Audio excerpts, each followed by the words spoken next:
compartimos el reporte número 69 del Ministerio de Salud de la Nación en relación a la pandemia por el nuevo coronavirus, la situación actual, las medidas implementadas y las recomendaciones. En el día de la fecha y con la obtención de datos a partir del Sistema Nacional de Vigilancia en Salud, desde sectores públicos y privados que atienden a las personas desde el punto de vista clínico y laboratorial, confirmamos 2.758 casos, con un incremento respecto a la fecha de ayer de 89 casos. Esto lo que nos da es una relación cada 100.000 habitantes de 6,1 casos. El 51% son afectados varones, el 49% mujeres y la edad media es de 44 años. Las personas fallecidas hasta la fecha son 129, en las últimas 24 horas se agregaron 7 casos, lo cual nos genera una tasa de letalidad entre la relación de los fallecidos y los casos de 4,7%.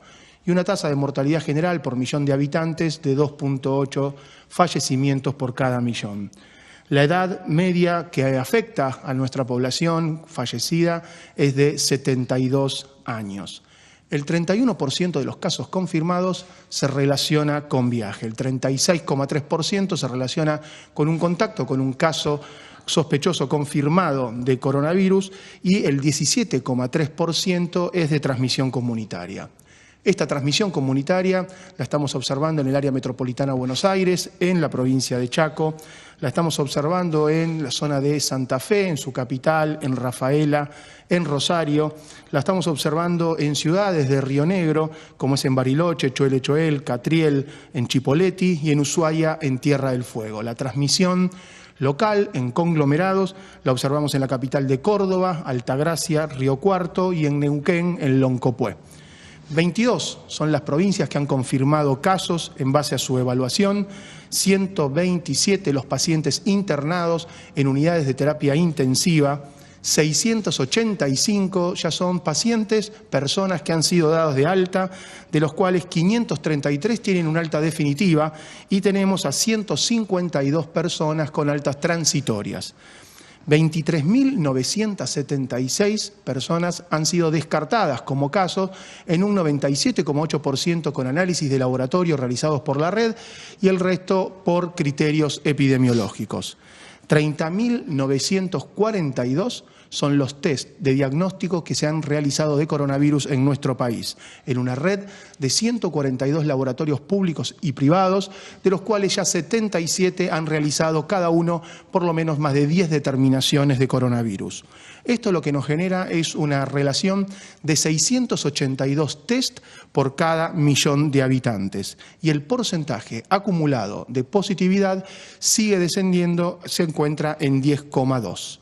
La información a nivel mundial, para poder contextualizar, tenemos que decir que la cantidad de casos confirmados en nuestro planeta es de más de 2 millones de personas, 2.074.529 exactamente, 130.378 son los fallecidos y en nuestro continente americano la cantidad de casos confirmados es de 743.697 y 33.000 son los fallecidos. Agradecemos a todos los trabajadores de salud que nos permiten, a través de la información que nos brindan, a través del Sistema Nacional de Vigilancia, poder tener buena información para la decisión y para la comunicación. Seguimos con parámetros estables, la edad media de los casos 44 años, la edad media de los fallecidos 72 años, el porcentaje entre las personas que tienen antecedentes de viaje, la transmisión por contacto estrecho, la transmisión por conglomerado y comunitaria también sigue en forma estable, 127 personas en terapia intensiva sin tensionar el sistema de salud y las terapias intensivas específicamente, sigue aumentando el número de recuperados de 666 de ayer a 685 hoy, las personas que han superado en forma exitosa la infección por coronavirus y descentralizando el diagnóstico y trabajando con las jurisdicciones, con el sector público y el sector privado, ya llegamos a 682 test por millón de habitantes. En este sentido hay 2 o 3 mensajes claves. El primero es que El doctor Costa contó que el porcentaje de positividad sigue disminuyendo, que estamos compartiendo parámetros epidemiológicos y de utilización del sistema de salud estable. Lo que no tenemos que hacer es pensar que ya está, que ya ganamos y que ya no hay que seguir reforzando o redoblando el esfuerzo, porque estamos en un momento bisagra, estamos empezando a administrar el aislamiento social preventivo obligatorio, estamos planificando excepciones en la cual va a haber más personas circulando y los mensajes son que tenemos que aportar y trabajar desde los sectores que van a iniciar actividades y desde lo individual, cada una de las personas que forma parte de esos sectores y siempre con las actividades esenciales que teníamos autorizados a realizar desde el principio, las medidas de prevención que se vienen recomendando desde el primer día. Y la medida de prevención más importante que estamos preocupados que se desestime es que si tenemos síntomas no los subestimemos y tengamos contacto en el sistema de salud. Todas las personas que forman parte de los trabajadores y las trabajadoras esenciales, incluyendo el personal de salud, si presentan síntomas, debemos contactar para el sistema de salud para definir si cumplimos la definición de caso y si debemos hacernos el test y quedarnos en nuestra casa en este aislamiento ya sanitario, si somos un caso sospechoso o un caso confirmado, y todas las personas que salgamos tener estas medidas de lavado de manos, del distanciamiento físico, del toser y estornudar cubriéndonos las manos con el pliegue del codo, limpiar las superficies y airear los ambientes. Si hay alguna persona asintomática o que está iniciando síntomas, cumpliendo estas estrategias, cumpliendo estas medidas, minimizamos la posibilidad de transmisión. Es muy importante recordar esto, sobre todo en los próximos días y donde vamos a ver un aumento de circulación. Por supuesto que esto tiene que ir acompañado de una estrategia de testeo que pueda dar respuesta, sabiendo que seguramente vamos a empezar a tener un aumento del número de casos y el desafío es que esas personas que se confirmen, que se queden en su casa, se aíslen y minimizar la transmisión. En el trabajo multidisciplinario y multisectorial, una de las cosas importantes que pasó esta semana que terminó es una reunión que convocó el ministro de Salud de la Nación, Ginés González García, el jueves 16, en una comisión de expertos de bioética. Para el Ministerio de Salud es clave tener esa mirada, esa visión que acompañe este proceso, que acompañe los dilemas éticos que se pueden presentar en este camino, que tenga también una mirada de derechos humanos y siempre saber que la ciencia no se disocia de la ética ni de la promoción de los derechos y cómo podemos trabajar para tener una fortaleza y una mirada en ese camino. Así que la idea es compartir en este momento esa mirada. Muchas gracias. Buen día. Nosotros pensamos claramente que la bioética, desde esa perspectiva de los derechos humanos y con una perspectiva de género, claramente puede coayudar a mejorar las estrategias sanitarias, a mejorar las medidas que se tomen desde el Ministerio. Y tenemos evidencia suficiente para decir esto. Si nosotros observamos en estos pocos tiempos, en estos meses del transcurso de la pandemia, observamos que aquellos países que tomaron decisiones sanitarias divorciadas, digamos, de esos principios bioéticos, divorciadas de la promoción de derechos, vemos, digamos, de alguna forma trágicamente cómo en esos países hay mayor cantidad de infección, mayor cantidad de personas enfermas, mayor carga de sufrimiento y mayores muertes evitables.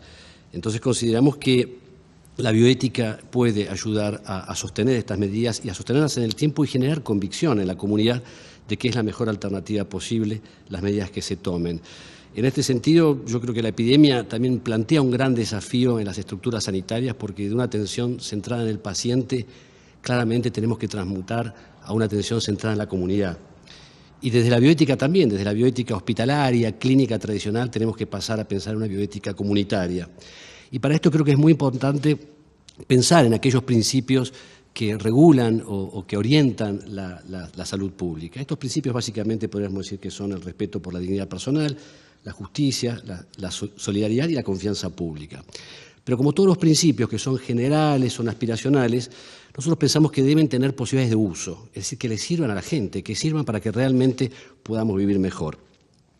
En ese sentido, por ejemplo, el principio de respeto por la dignidad personal nos obliga a nosotros y a los funcionarios públicos a considerar a cada persona como portadores de dignidad y no de precio, como seres únicos e irrepetibles, como fines en sí mismos y no nunca como medios.